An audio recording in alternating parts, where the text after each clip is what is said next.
4 நாள் இறந்த மனிதன் மீண்டும் உயிரோட வந்தானா? லாசரு நோயாளியாக இருந்தான். அவன் சகோதரிகள் மார்த்தாவும் மரியாளும் உதவி கேட்டு செய்தி அனுப்பினார்கள். ஆனா இயேசு வருமுன்னே லாசரு இறந்தான். அழுகை, சோகம், எல்லோரும் சொன்னது முடிஞ்சது. 4 நாட்கள் கழித்து இயேசு வந்தார். அப்போது அவர் சொன்ன வார்த்தை, நான் உயிர்த்தெழுதலும் ஜீவனுமாயிருக்கிறேன்.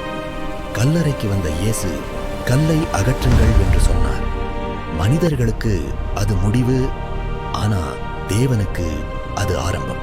அவர் உரக்க அழைத்தார், லாசருவே வெளியே வா.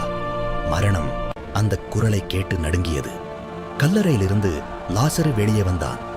இன்று நீ நினைக்கும் இறந்த கனவுகளுக்கும் முடிந்த வாழ்க்கைக்கும் இயேசு ஒரே குரலில் சொல்லுகிறார், வெளியே வா. எல்லோரும் கைவிட்ட காரியம் இயேசு இன்னும் கைவிடலை.